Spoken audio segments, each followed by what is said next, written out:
I'm bummed because I'm dying to kind of get out on the floor and like see everybody in the costumes. And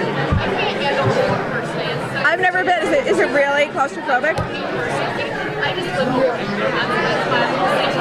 Yeah, I can see that. Got it. And then what's the rotation? I'm going to try not to talk to people because I'm a huge dream fan. Oh, great. And I'm excited to go to Hollywood. Yeah. Great. Huge fans. I mean, I'm excited to go great fans. Are you surprised at all at how successful the show is and how popular it is?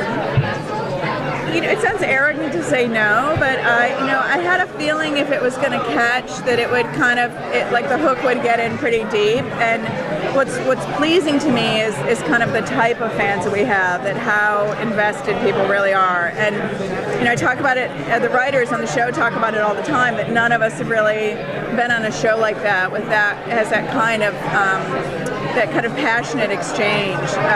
So it feels great. It feels great. Yeah, I think it would be. I mean, there are pluses and minuses, and I think it's the nature of the topic. I think that it's anything that deals with romance and with high stakes, you're going to get some pretty determined fans who are very determined to kind of reach out and say what they would like to happen. So. How big a part do you think? I know you guys have been the #1 rated social media show of the year.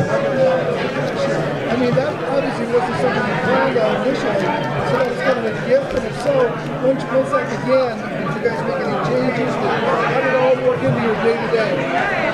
I didn't know that until you just told me that. So we didn't do anything differently. Yeah, I mean, I knew that we have. I'm new to Twitter, so I'm on my Twitter account and I see the Rain Rider stuff and I see what other people are tweeting and I read a lot of kind of reviews online, but we haven't geared anything toward it per se, except that I try to tweet now. You guys would like to see? Yeah, we do. I do because it's fun to go back and forth with people. I also feel like the people in production work so hard, particularly our costume designer Meredith Wentworth-Pollock, and so I like to give her a shout out during the show. I like to kind of and also the show's in Toronto, so it's a nice way to kind of have a looser dialogue with the cast as well. So it's fun. I'm sorry, my last question. Were you surprised at the outcry when Toby's character kind of disappeared for a couple episodes, or did you guys expect that to be the case? I thought that might be the case. And it felt like the right time in the story for him to just say, I'm done. That it felt like it strangely was designed to serve his character, even though we weren't going to see his character for a little bit. And I knew that we would bring him back in a way that was complicated and gratifying. So, it's the kind of outcry that you want to get, which is that, we missed something, we want it back, we want more of it. And, so I wasn't so surprised.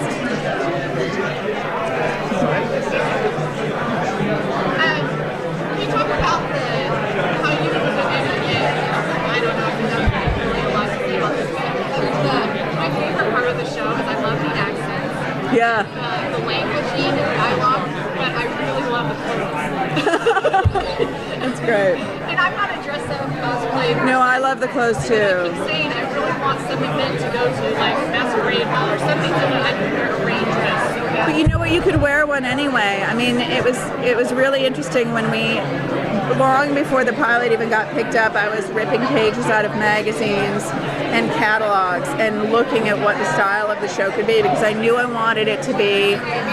just wanted it to be different. And when I started researching period pieces, everybody's taken liberties. Even in the most traditional dramas, you see they've taken liberties with necklines, or whether men are wearing pumpkin pants or not wearing pumpkin pants, and so in some ways I felt like the door was open anyway.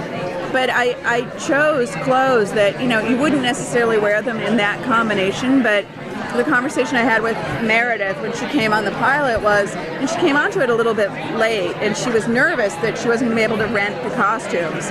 And what I said to her is, go get some, evening wear and put corsets over it, and then put a belt on it, and then, it's about layering. So I promise you, if you look at some of those looks and deconstruct them just the tiniest bit, you could wear them.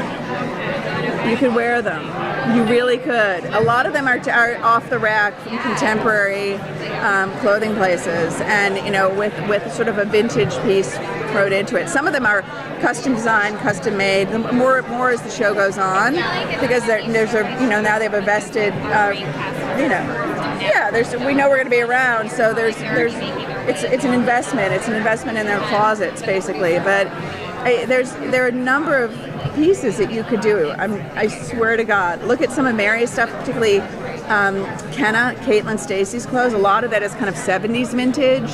It's achievable. She's one of my favorites. Yeah, well, she wears clothes beautifully too. I mean, they all do. It's And also, they very themselves. Yeah. Walking and all of that. I mean, how much of that time was put into?